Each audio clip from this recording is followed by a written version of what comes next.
In 1999, TLC released Fanmail, a quintessential album that not only redefined their sound, but also solidified their place as one of the most iconic girl groups in music history. Packed with futuristic beats, socially conscious lyrics, and unforgettable hits like No Scrubs and Unpretty, Fanmail was a bold statement that tackled themes of self-worth, body image, and female empowerment.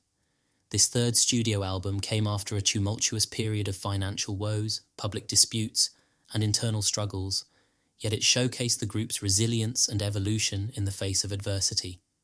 In this video, we're diving deep into the creation, impact, and legacy of Fanmail, exploring how TLC turned their struggles into an album that resonated with millions and left an indelible mark on the music scene at the dawn of the millennium.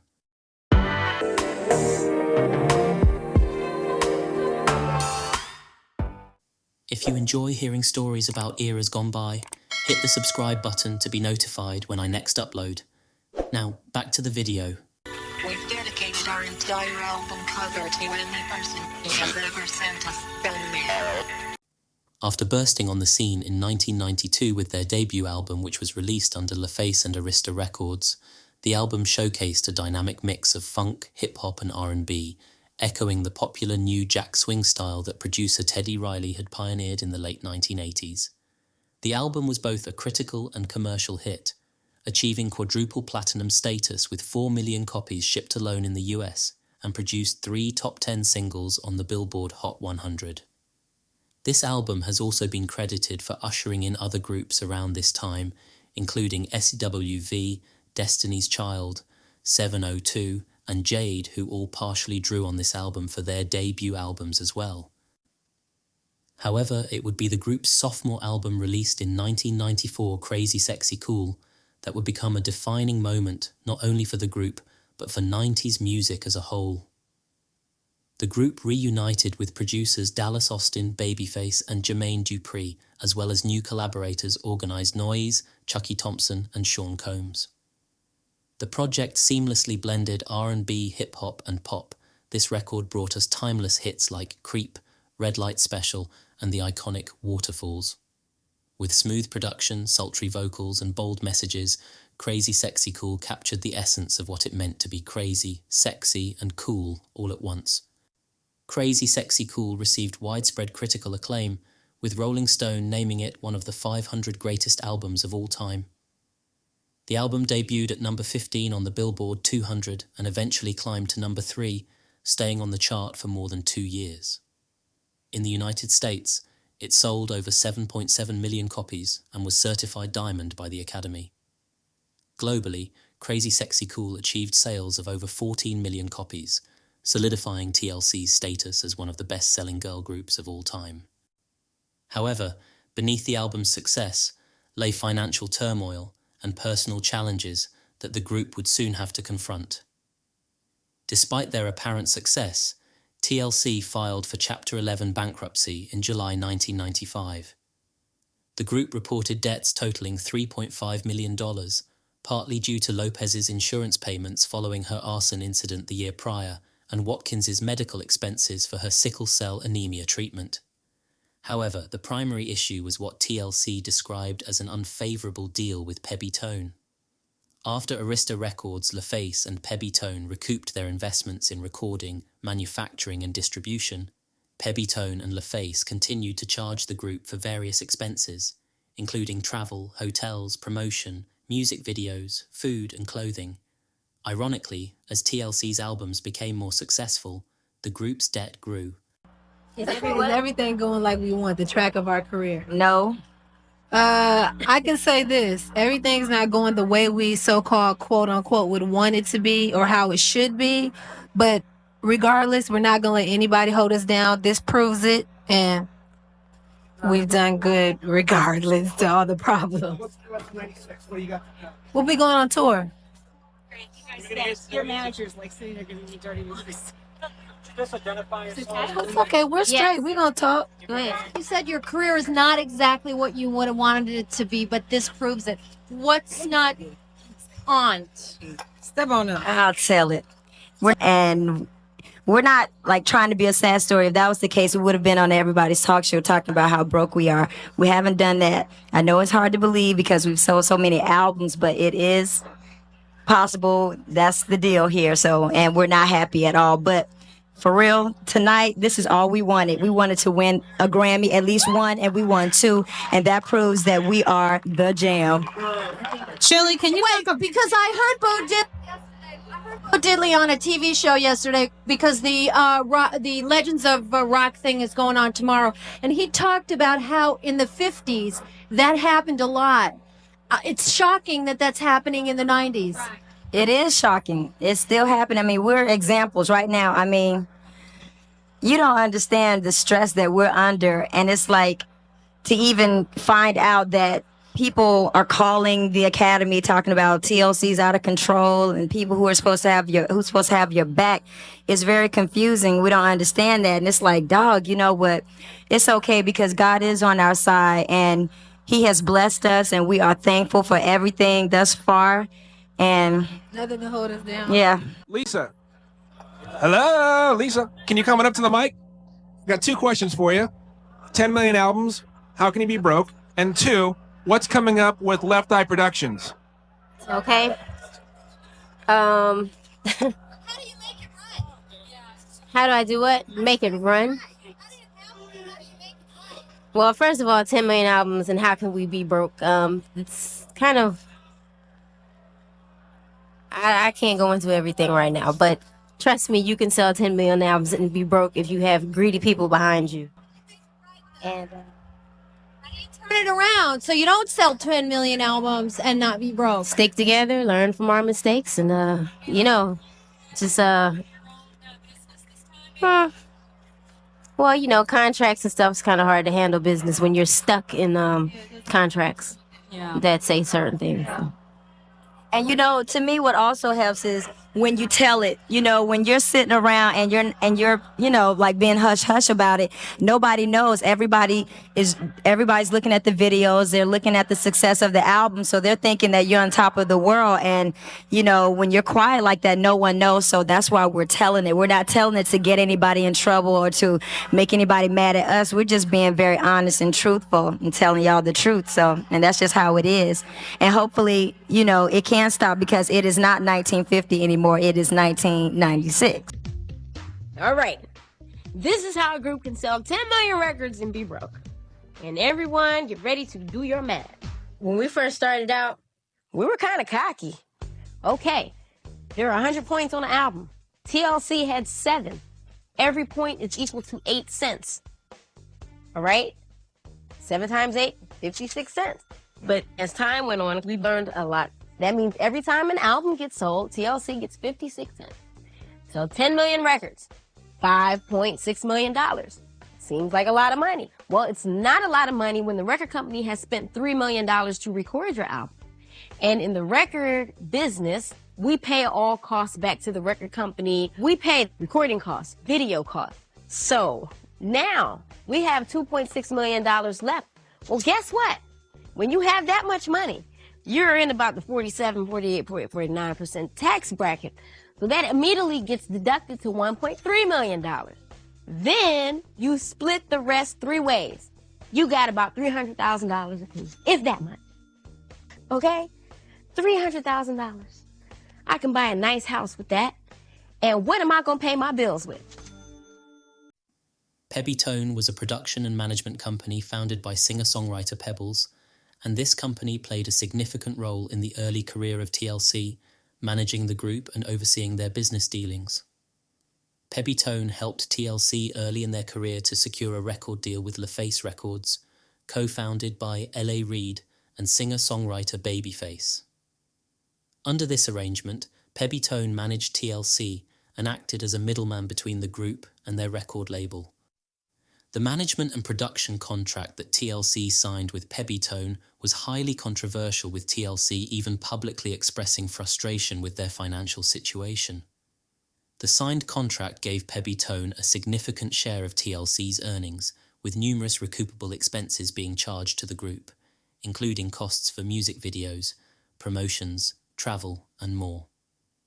The unfavorable terms of TLC's contract with Pebbletone were a key factor in their decision to file for Chapter 11 bankruptcy. The group sought to renegotiate their deal with LaFace Records and dissolve their relationship with Pebbletone. Initially, Pebbles and Pebbletone owned the rights to the name TLC. As part of the legal settlement, TLC bought back the rights to their name, gaining more control over their brand and future business dealings. The process to renegotiate contracts is no small feat and can take an emotional, mental, and of course financial toll on anyone going through this. Pebbles likely saw TLC as a lucrative business opportunity.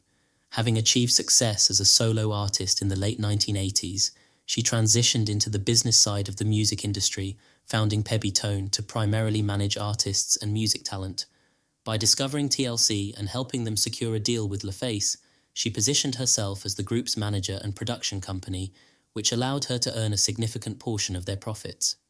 It was also determined that the contract she secured with TLC was also heavily in her favor.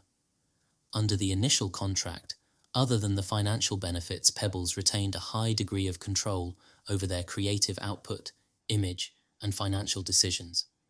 This level of control would have given her significant influence over the group members' early careers.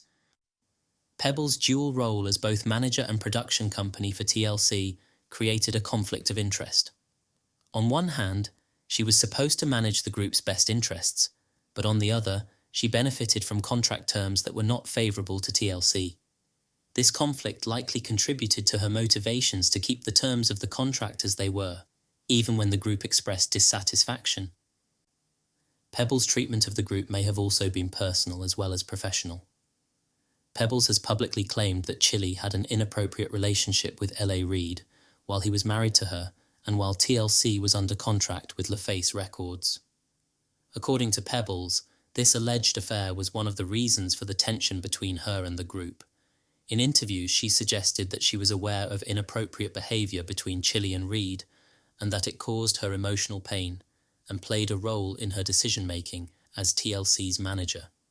Chili and the other members of TLC have consistently denied Pebbles' claims. Chili has stated that there was never any romantic or sexual relationship between her and L.A. Reid. She and the group have maintained that these allegations are false and are part of Pebbles' attempt to tarnish their reputation. A particular statement that Chili slept with L.A. Reid. Ask me if I believe that. Do you believe that Chili slept with L.A. Reid? Absolutely.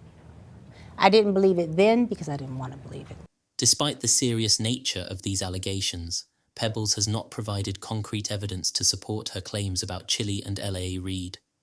The lack of proof has led many to dismiss the allegations as baseless and potentially motivated by lingering resentment over the legal and financial disputes that arose after TLC's bankruptcy filing and contract renegotiations. The release of TLC's 2013 VH1 biopic, Crazy Sexy Cool, The TLC Story, reignited tensions between Pebbles and the group. The film depicted Pebbles as a manipulative manager who exploited the group financially. In response, Pebbles threatened legal action against VH1 and TLC for defamation, claiming that the portrayal was false and damaging to her reputation. She also reiterated her allegations against Chili, which added more fuel to the controversy. That I saw in the movie, it was laughable, some of the stuff. It was just so over the top. Even the behind the music, though, on VH1. Remember All of it is bad. Seeking to address these issues, TLC attempted to renegotiate their 1991 contract with LaFace Records. Under the existing deal, the group received only 56 cents per album sold, significantly less than most major label contracts, and even less per single sold. TLC also wanted to sever ties with Pebbletone. However, LaFace Records refused to renegotiate the deal mid-contract, prompting TLC to file for bankruptcy. In response, both Pebbletone and LaFace argued that TLC was not in genuine financial distress, but simply wanted more money. This led to 2 years of legal battles, which finally concluded in late 1996. The outcome allowed TLC to renegotiate their contract with LaFace, while Pebbletone agreed to release them from their production and management deal in exchange for a percentage of royalties on some future releases. During this period, Pebbles separated from her husband. Tension between the members of TLC arose from a combination of personal conflicts, creative differences, and struggles related to the group's financial and business issues. These tensions became particularly pronounced after the release of their second album. Lopez entered rehab during the recording of their sophomore project and was released only to attend the recording sessions, but the finished album featured significantly less of her raps and vocals compared to their debut. This may have led to Lisa feeling like she didn't have much creative input to the direction of the project or the group's overall sound. It's also important to note that each member contributed and represented a different musical style. TBOZ brought the funk and new jack swing sound. Chili was more soul and R&B, and Lopez brought the hip-hop sound. Communication breakdowns were cited as a recurring problem within the group. Each member had a distinct personality. TBOZ was seen as the calm and collected one. Chili was perceived as the sweet, approachable one, and Left Eye was the fiery, unpredictable one. Allegedly, these differences sometimes led to misunderstandings and disagreements. Left Eye's unpredictable behavior often caused friction. For example, her infamous arson incident in 1994, where she set fire to her then-boyfriend's home, brought a lot of negative attention to the group. While TBOZ and Chili supported her publicly, this incident put a strain on their relationship, as they were also dealing with the fallout of financial problems.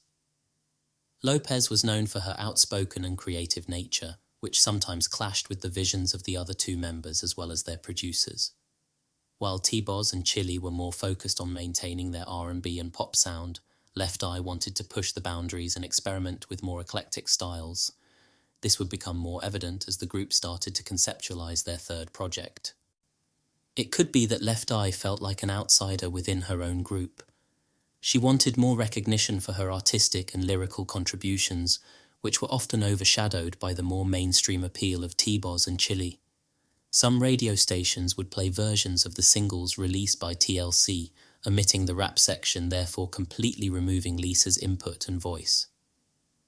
Rap sections of songs often include language, themes, or content that might not be suitable for all audiences.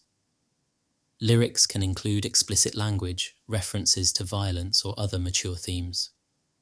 Radio stations often have specific formats that dictate the style and type of music they play. For instance, adult contemporary or soft rock stations generally avoid playing songs with rap elements because it doesn't align with their established format, which favours melodic and lyrical continuity. Non-rap versions allow stations to play popular songs while maintaining consistency with their chosen genre. The benefit for a group like TLC was their songs appealed to a broad audience, drawing fans of R&B, hip-hop, and pop music, but when one member's section is removed from the song, it can create feelings of her contributions being minimized or less recognized. Her frustration was compounded by the fact that her unique style was integral to TLC's identity and success, and not having her full verses featured could diminish her role within the group. As TLC became more famous, Left Eye started exploring different spiritual beliefs and practices, which sometimes clashed with the other members' lifestyles and beliefs. Her time spent in Honduras for spiritual healing was also seen as distancing herself from the group. When suggesting ideas for the third album, Lopez came up with the title of the project, calling it Fanmail. Lisa, who had named the group's first two albums, also came up with an idea for the concept behind Fanmail, which would serve as a love letter from the group back to their fans.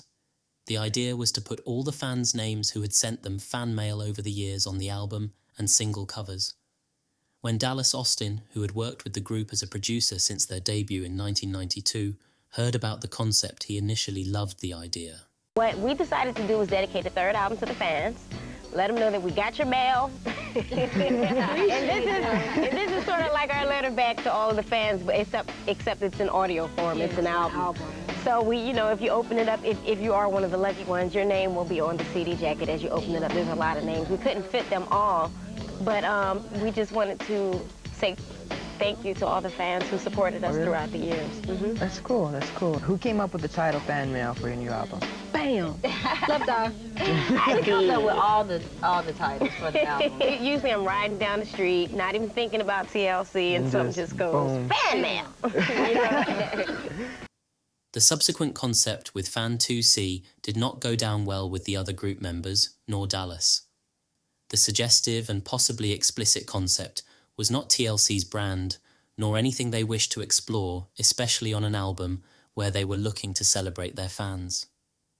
Yeah, Fanmail was one of my favorite albums I did because it was just the concept alone. When Lisa first came in one day, she goes, "Yo, I got a concept. It's called Fanmail, and we're gonna put all the artist names on the back that sent us letters from the fire and all this." And I said, "Oh yeah, that's brilliant. I can hear that already. I know what to do."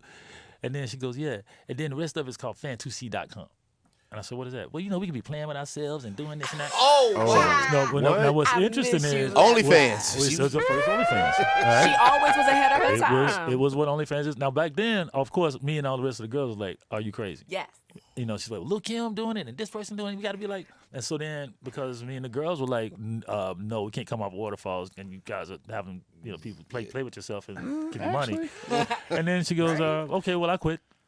It was at this point that tensions reached a boiling point. Left Eye was dissatisfied with her creative input in the album and went so far as to take out a full-page ad in Vibe magazine, publicly challenging TBOZ and Chili to release solo albums and see whose would be the most successful. The ad became a very public display of the internal conflict within the group. TBOZ and Chili responded saying that Left Eye was being selfish, but did not respond directly to the challenge. It reflected the growing divide between Left Eye and her bandmates. The tension during this period was palpable, and it sparked rumours that the group were going to disband. Alongside Lisa's original concept, celebrating their fans, the album would look at how people would communicate in the future. The project captured a distinctly futuristic vibe in both its sound and art direction, reflecting the era's fascination with technology's rapid cultural integration as the new millennium approached. This aesthetic was particularly resonant during the Y2K hysteria, when there was widespread concern and excitement about the impact of the year 2000 on technology. Lisa initially refused to begin work on the third album due to the creative differences. However, with contracts in place and deadlines to meet the remaining group members pressed on. Faced with a challenge to temporarily replace Lisa on the project, Dallas created the virtual character Vicky, who is the voice heard on the opening track Fanmail, as well as various narrations throughout the album. The album's futuristic, which bordered on cyberpunk theme, was consistent throughout the project. The title, Fanmail, itself references the idea of digital communication and the rise of online fan communities. TLC sought to connect more directly with their audience through this idea, nodding to the growing importance of the internet in shaping fan-artist relationships. The album cover featured a cyber-inspired design with the group members rendered in digital chrome-like visuals, which gave them a robotic, android-like appearance. This cover art embodied the album's central themes of technology and futurism. The members were covered in silver paint before photo edits were made. This was to give them a more authentic and lifelike appearance, as Photoshop and photo editing techniques were not as advanced as it is today. A code of numbers are printed across the cover, imagery often associated with the Matrix. After Lisa rejoined the project, a decision was made to have Vicky remain on the project, acting as a virtual band member. Vicky, which stood for Virtual Identity Created, electronically appeared in interludes throughout the album and functioned as a futuristic robotic narrator that guided listeners through the album experience.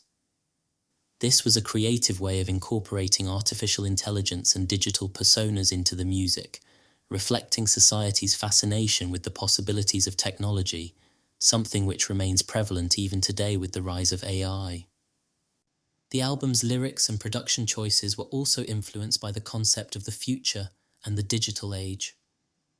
Songs like I'm Good at Being Bad and Silly Ho incorporated robotic vocal effects and synth-heavy beats that echoed the sound of futuristic and electronic music.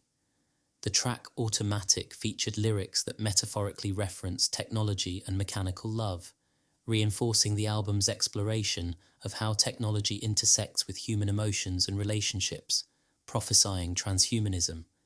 Fanmail utilized advanced production techniques that were ahead of its time. Dallas Austin, one of the primary producers, incorporated elements like distorted vocals, futuristic soundscapes, and electronic beats that gave the album a modern edge, blending R&B with futuristic and electronic music. On the opening track Fanmail, Dallas Austin crafted a space sound by using a variety of samples from the internet and movies, aiming to make the music reflect the futuristic vibe of the album cover. To represent the concept of fan letters and fan mail, he incorporated background noises like typewriters and printers. Additionally, Austin sampled a clip from an interview with Left Eye, where she mentions the word fan mail and turned it into a hook. The song features a sneaking bass line, vocal stutters, and glitch effects reminiscent of dial-up internet sounds. So I created Virtual Vicky. I had to go to my computer and take the voices, sample each word, and make them rap. Like, you know you can't get with this. One night, you just go and bust, find that hoe to give it up. Because you couldn't have no rhythm. So you had to put it on the keys to make it have rhythm because she quit and we didn't have a rapper. So I said, fuck it, we create a rapper. And we created the Virtual Vicky character, right? Nice. So in the beginning, she goes, welcome. We dedicated this album to everybody that sent us fan mail. That's computer talking. Just like you, I get lonely too. That's computer, the silly whole rap, all the way up to the whole record. You created the first AI rapper. I'm a sucker. The production style was more polished and featured experimental elements that gave many of the tracks a digital and almost cybernetic feel. This was a departure from the group's earlier, more traditional R&B and hip-hop sounds. TLC took the album's concept further by engaging directly with fans using emerging technology. The project featured a team of talented writers and producers who played a crucial role in shaping its distinctive sound. The album's production aimed to blend R&B, pop, and electronic music, creating a unique sonic landscape that aligned with its themes of technology and the new millennium. Dallas Austin was the principal producer for Fanmail and is credited with crafting the album's futuristic sound. He produced most of the tracks on the album and was instrumental in developing the concept that aligned with the technological and futuristic themes of the late 1990s. Austin used innovative production techniques to give the album a polished, cybernetic feel, making it stand out from anything else in the R&B or hip-hop space at the time of its release. Candy Burris, a member of Xscape and a successful songwriter, co-wrote the smash hit No Scrubs. The song became one of TLC's biggest hits and a defining track on Fanmail. Burris's lyrics, along with those of her songwriting partner Kevin Briggs, delivered a strong message of independence and self-respect, which resonated with fans and helped the song top charts worldwide. Babyface, one of the most successful producers and songwriters in the music industry, contributed to the album by co-writing and producing Dear Lie. His influence brought a more traditional R&B feel to the track, balancing the futuristic sounds of the rest of the album with emotional lyrics and melodic instrumentation. And Left Eye was heavily involved in the creative process, contributing rap verses and lyrics to several tracks, including I'm Good at Being Bad and Automatic. Known for her distinctive style and thought-provoking lyrics, Left Eye added a unique flair to the album. The song Automatic from TLC's Fanmail album incorporates a sample from Neil Armstrong's historic moon landing speech, adding a profound layer of meaning to its theme.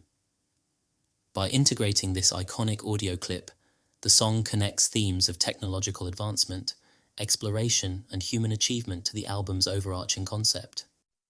During the recording of Fanmail, TLC were presented with several songs that later became hits for other artists, including 702's Where My Girl's At, Whitney Houston's Heartbreak Hotel, which was also considered for Toni Braxton, likely for her third album, The Heat, and Britney Spears' Baby One More Time.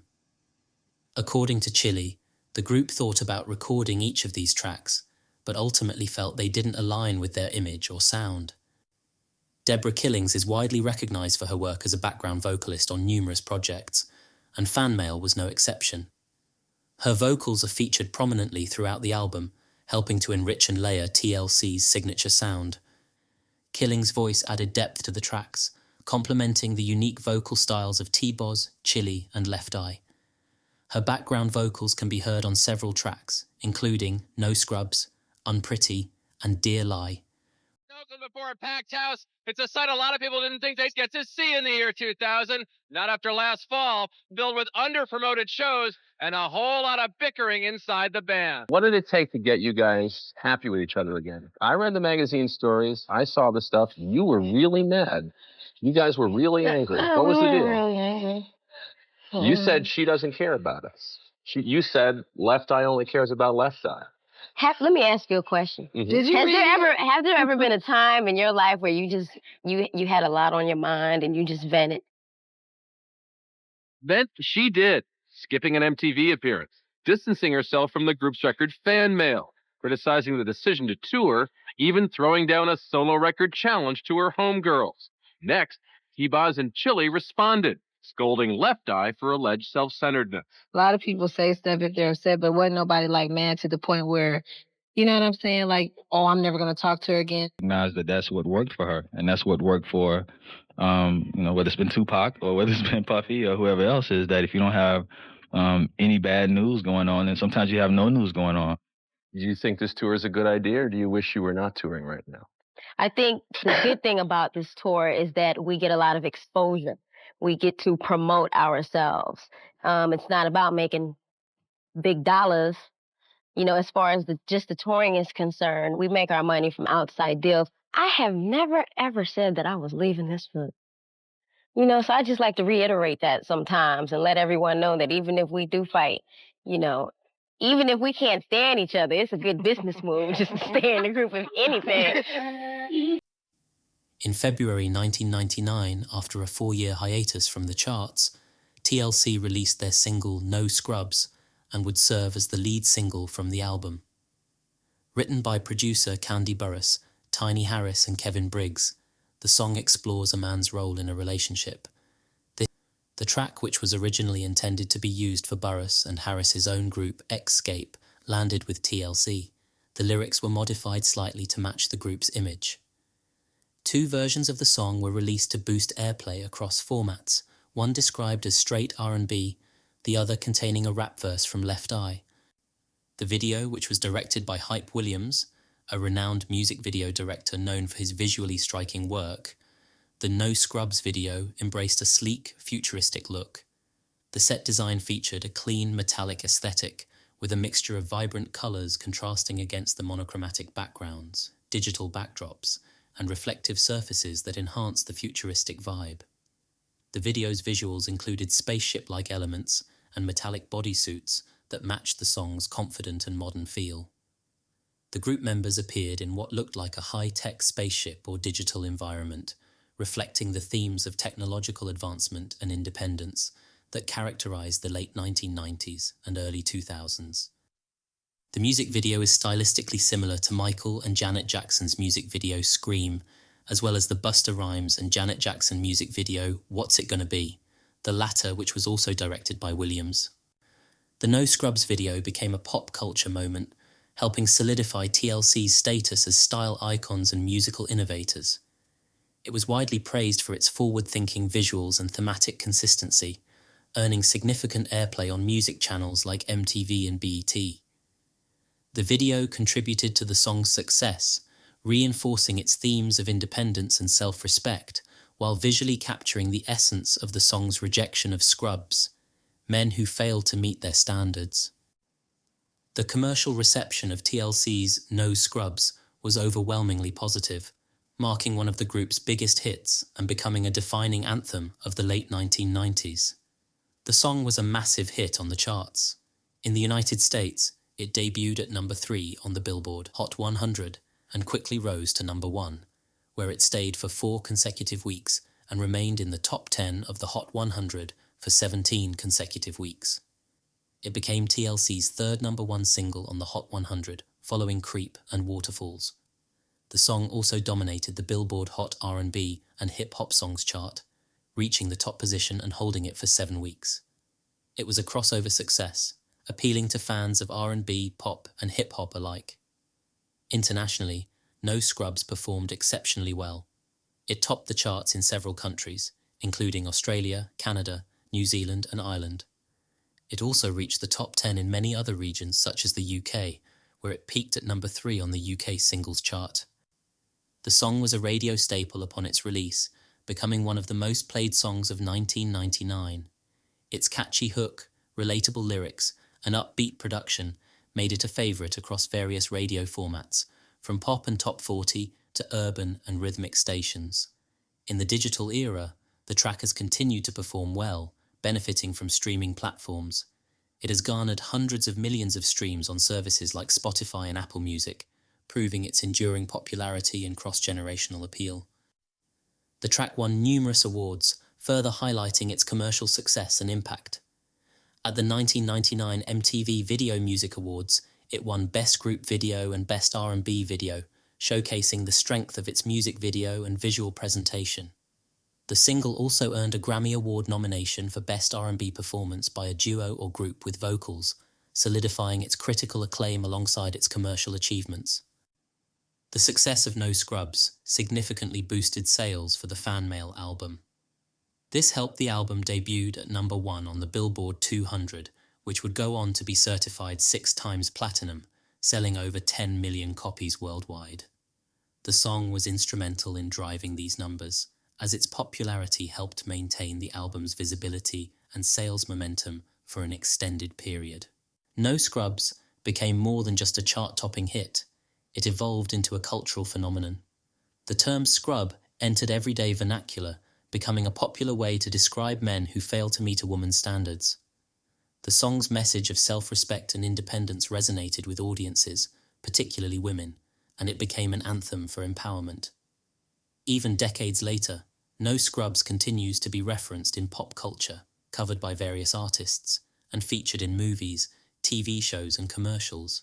Its success has had a lasting impact on TLC's legacy, and on the landscape of pop and R&B music. No Scrubs prompted a wide range of discussions about relationships, gender roles, and expectations, particularly in the context of dating. The song quickly became an anthem for women who refused to settle for men who lacked ambition or failed to contribute meaningfully to a relationship. The song's message struck a chord with listeners and sparked debates about what it means to be a scrub and the broader dynamics of dating and relationships at the turn of the millennium. The track became a rallying cry for women asserting their standards in relationships. The song's lyrics explicitly reject men who are not financially independent, lack ambition, or fail to contribute meaningfully to a partnership. This message encouraged women to be vocal about their expectations and not settle for less than they deserve. Scrub is a guy. He's fly. Just this guy, I mean, he's, what would you say, lazy. He doesn't take care of his kids. He doesn't have a job, doesn't even want a job. He's doesn't know what very comfortable being at home, living with his mother. Pretend materialistic things elite, are theirs. Just sucks, you know. Was that everything out term of around, or everybody did you create it? Did you create No, that that's term? true. Well, What the you talking term about, was scrub? from, Right. yeah, the term came Is that from something that the has term. been around? The term came back Oh, from not way saying back that. in the day, but That's not. Okay. Is there? no, It's people from in my Atlanta mother's area. generation. No, it's No, not. no, no. People I've heard. Oh Yeah, some older people in my people. mother's generation, like Use it. 1945, have used it. You know how generations. It comes back. And now Yeah, it's it coming comes back. So, but Shakespeare and Candy and Tiny from Shakespeare, Escape yeah, actually Candy. wrote this song. Okay. Is there a female counterpart? A scrub is a female scrub would be a. Well, There's an answer there's to an no answer to scrubs. It's scrubs called no- pigeons. Pigeons. Okay. So that would be pigeon. All right. Pigeons. Now, why did you pick No Scrubs as the first single? Did you do that yourselves, or did you do that with the record company maybe? Ooh.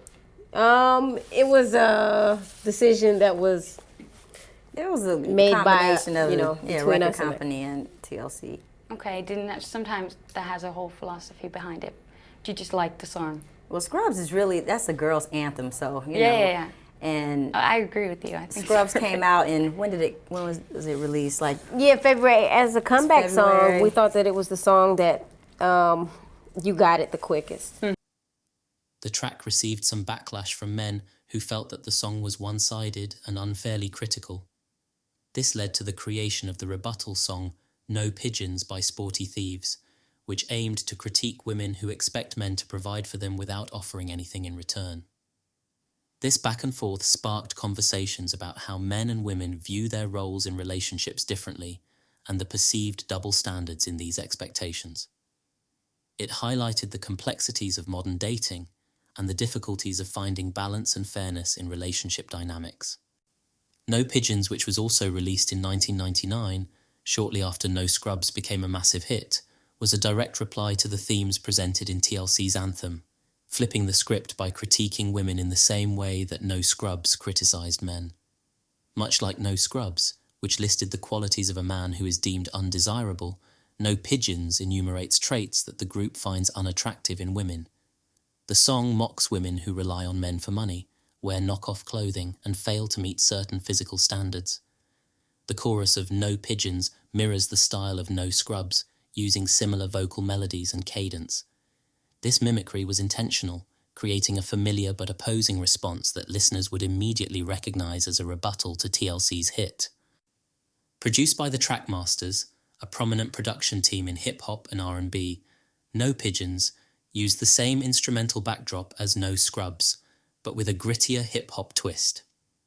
This production choice made it feel like a direct conversation between the two songs, linking them in listeners' minds. In the context of late 90s music culture, the song contributed to the ongoing Battle of the Sexes theme prevalent in many R&B and hip-hop songs of the era. It was a reflection of the gender dynamics and relationship standards discussed in popular culture at the time. No Pigeons is often cited as one of the most well-known answer songs in music history, a track created specifically in response to another song. The back and forth between No Scrubs and No Pigeons is remembered as a unique moment in the late 90s music scene when artists from different genres responded directly to each other through their music. The song became a cultural artifact, representing a specific time when music was a battleground for expressing views on dating, relationships, and gender dynamics. It remains a point of reference in discussions about gendered responses in music. Unpretty is one of TLC's most impactful and emotionally resonant songs, known for its introspective lyrics and empowering message, and was released as the second single in May 1999. The song addresses issues of self-esteem and body image, making it a standout track in TLC's discography. TBOZ conceived the idea for Unpretty while she was in the hospital, inspired by an episode of the American talk show Ricky Lake, where men on the show referred to women as fat pigs. Moved by the derogatory comments, she wrote the song as a poem and presented it to Dallas Austin for recording. Austin envisioned blending TLC's music with a folk and alternative rock influence, crafting the song as an acoustic-driven pop song to establish TLC's reputation as a versatile and impactful group. The song addresses the feelings of inadequacy and low self-esteem that often arise from societal expectations of beauty. Unpretty emphasizes that true beauty comes from self-confidence and self-love rather than conforming to what others deem attractive. It challenges the notion that one must change their appearance to feel valued or accepted.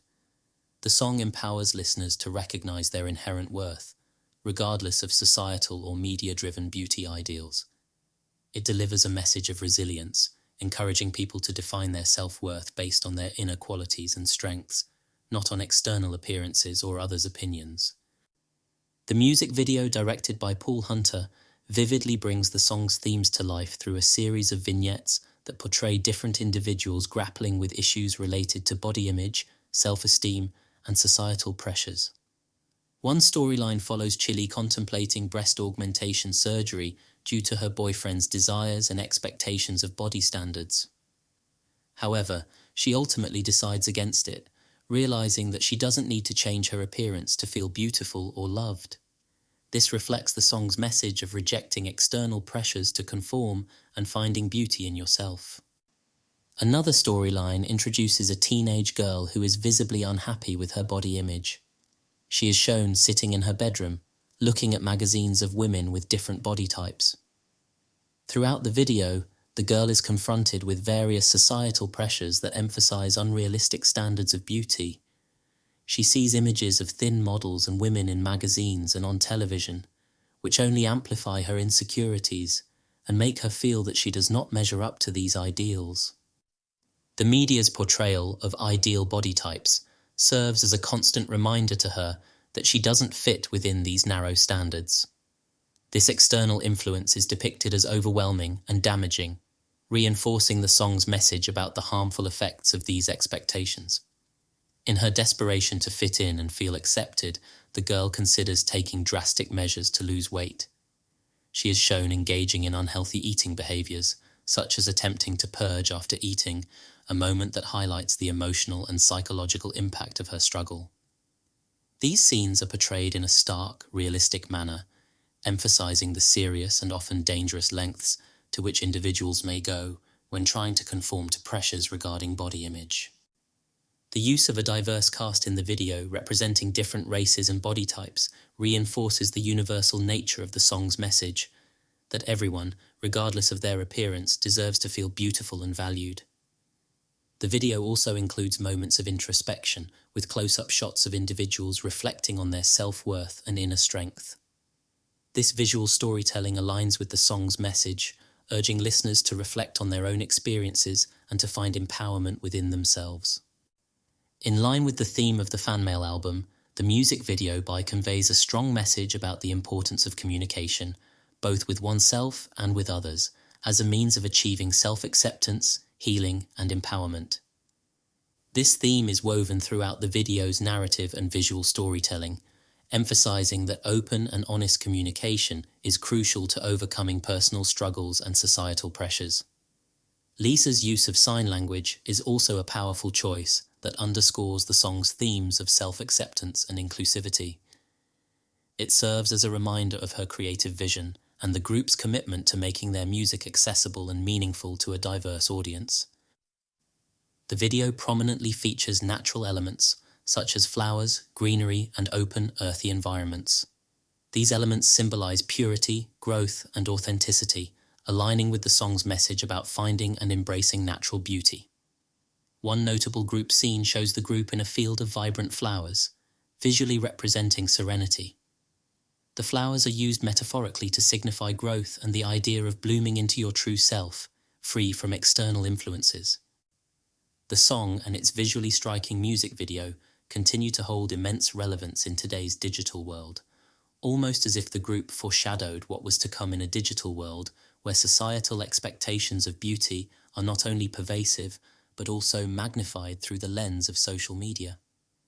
Platforms like Instagram, TikTok, and Snapchat have intensified the visibility of idealized beauty standards. Influencers and celebrities frequently present highly curated and often digitally enhanced versions of themselves, setting unrealistic expectations for beauty that can lead to comparisons and self-doubt among viewers. Just woke up. This is not what I look like right now. This filter should be illegal. Here's the real me. Oh my gosh. It's the new face filter raising eyebrows, literally, on TikTok. Unpretty speaks directly to this phenomenon by highlighting the internal struggles individuals face when they don't meet these imposed standards. A shortened edit of the video was created, which was released to an all-ages audience that removed the solo storylines of both TBOZ and Left Eye, as some of the scenes were deemed as too explicit. The song reached #1 on the Billboard Hot 100, where it remained for 3 weeks. It was the second consecutive chart-topping single from the album, following No Scrubs, and marked TLC's fourth and final #1 hit on the chart. Globally, the song also achieved success, entering the top 10 in countries such as Australia, Canada, Ireland, New Zealand, and the UK.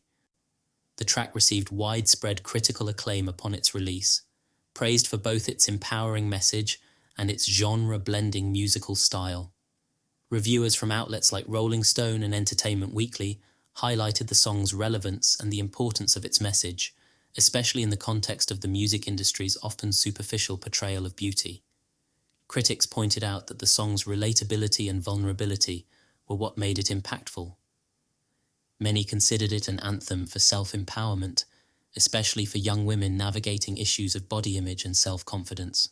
Unpretty was praised for its unique sound that blended elements of pop, R&B, folk, and alternative rock. The acoustic-driven melody, paired with TLC's signature harmonies, was noted as a fresh approach that distinguished the song from other hits at the time. The production by Dallas Austin was also well received, with many critics noting how the acoustic guitars and softer instrumentation complemented the song's introspective theme, creating a sound that was both contemporary and timeless. Dear Lie was released as the album's third and final single in December 1999, written by Babyface and TBOZ, and was produced by Babyface. The concept for the song originated from a poem by TBOZ titled What's My Name, which was featured in her semi-autobiographical poetry book, Thoughts. The poem was adapted into a song with the assistance of Babyface. Watkins shared that the poem was inspired by the strain on her relationship with her father due to his habitual lying. The song features a smooth, soulful sound characteristic of his production style. It blends elements of R&B with a softer arrangement. The production incorporates lush melodic instrumentation, including gentle piano chords and subtle string arrangements, which create a reflective and emotionally charged atmosphere. TBOZ's vocal delivery in Dear Lie is both heartfelt and restrained, adding to the song's emotional depth. Her performance conveys a sense of vulnerability, aligning well with the song's lyrical content. The vocal arrangement includes harmonies that enhance the song's emotional impact, with TBOZ's lead vocals delivering the message with sincerity and intensity. The song's arrangement is understated yet powerful, focusing on creating a contemplative mood. The minimalistic instrumentation really allows the lyrics and vocal performance to take center stage. The music video complements the song's introspective and emotional themes with its visual storytelling.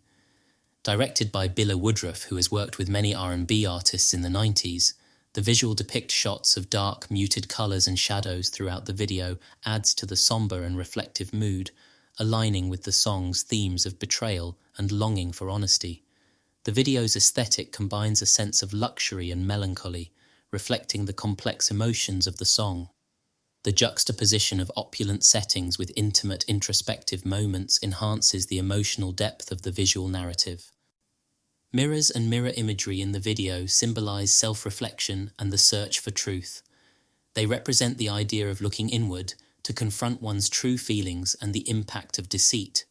By using mirrors, the video emphasizes the theme of facing one's own reality and the pain caused by lies.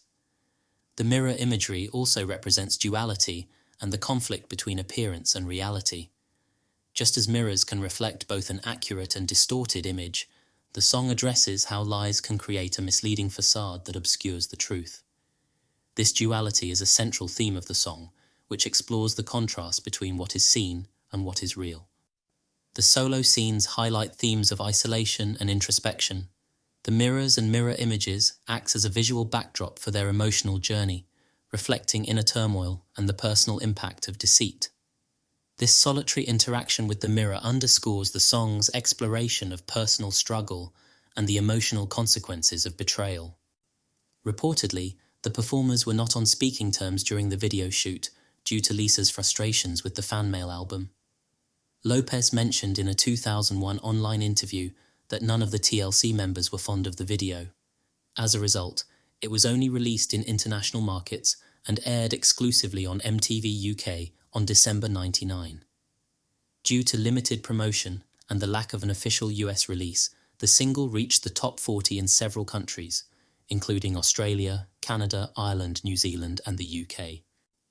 The critical reception of Dear Lie was generally positive, though it varied among different critics and publications. Critics praised the song for its introspective and emotionally resonant lyrics, which deal with the impact of deceit and betrayal on personal relationships. The song's exploration of themes like dishonesty and the emotional strain it causes was well received for its sincerity and depth. TBOZ's vocal performance was highlighted as a strong point of the song. Critics noted her ability to convey vulnerability and emotional pain effectively, which added authenticity to the song's message.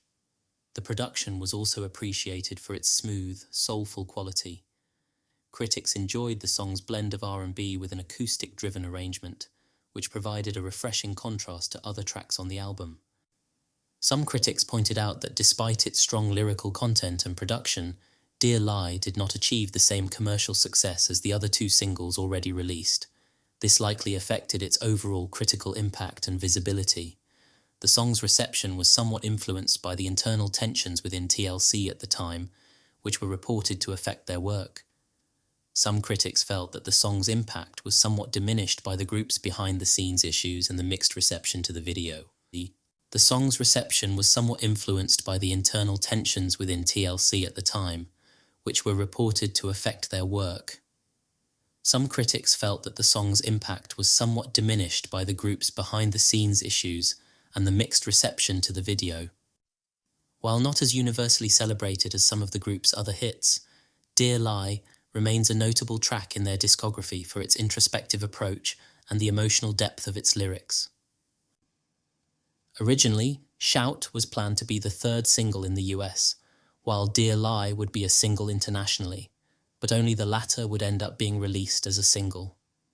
This may be as mentioned due to the alleged internal conflict within the group at the time the third single was being considered. When released, the album debuted at number 15 on the Billboard 200 and eventually peaked at number 3, spending almost 2 years on the chart. The album's strong performance on the charts was a testament to its commercial success. The album sold over 5 million copies in the US and was certified diamond in multiple countries including Canada, Australia, the UK and the US. Fanmail is the second highest selling album by the group and was a worthy commercial and critical successor to Crazy Sexy Cool. A couple of tracks on the album were edited post-release, resulting in different versions of the album in circulation. The track I'm Good at Being Bad originally featured elements from War's Slippin' Into Darkness and interpolated lyrics from Donna Summer's Love to Love You Baby. However, the interpolated lyrics were removed in later pressings of the explicit version. Allegedly, the estate for Donna Summer, who had originally agreed for the sample to be used, was unaware of how Jimmy Jam and Terry Lewis, who produced the song, planned to use the sample and were reportedly not happy with its use once released. The Whispering Player interlude initially included a sample of Rick James's Cold-Blooded. This sample was replaced in subsequent editions with the background instrumental of TLC's own song, You and Me. TLC's Fanmail album featured several popular tracks beyond the lead singles, with each song contributing to the album's overall success. One notable track is Silly Ho, which is a standout track on Fanmail. Incorporating elements of R&B and hip-hop with a driving beat and strong vocal performance from the group, is characterized by its assertive lyrics and energetic, almost mechanical production, something which had not been heard before in the R&B space. The track was popular for its catchy hook and empowering message, which resonated with listeners who appreciated the group's confident and outspoken approach. The song's upbeat and assertive tone certainly made it a memorable addition to the album. The project holds a significant legacy in the evolution of R&B and pop music, particularly in how it shaped and influenced other artists. The album's blend of R&B, pop and hip-hop, along with its incorporation of acoustic and alternative influences, demonstrated the versatility of the genre and encouraged other artists to experiment with similar sounds. The legacy of Fanmail will continue to be woven into R&B as it evolves, and its inspiration can be noted in many of the projects released since. Released just a few months after Fanmail, Destiny's Child's The Writings on the Wall album captures similar themes of female empowerment, independence, and relationship dynamics. Aaliyah's self-titled album incorporated futuristic production elements, blending R&B with electronic and rock influences. SZA's Control album combines alternative R&B with introspective lyrics, exploring themes of self-worth, relationships, and personal identity. The album's sound and thematic depth echo TLC's influence on how modern R&B can be both innovative and deeply personal. These albums, among others, carry forward the legacy of Fanmail by pushing the boundaries of R&B and pop music, both sonically and thematically. They highlight how Fanmail's innovative blend of genres, use of futuristic elements, and exploration of social issues continue to inspire artists in creating music that resonates with contemporary audiences. Fanmail remains a relevant soundtrack for dating in today's digital age. Whether connections are made from the passenger seat of a car or through DMs, the types of personalities called out on this insightful album are still present today, playing with our hearts in various ways. Fanmail showed that TLC had a forward-thinking vision that set them apart from their pop contemporaries, a vision that continues to resonate and will likely do so for years to come.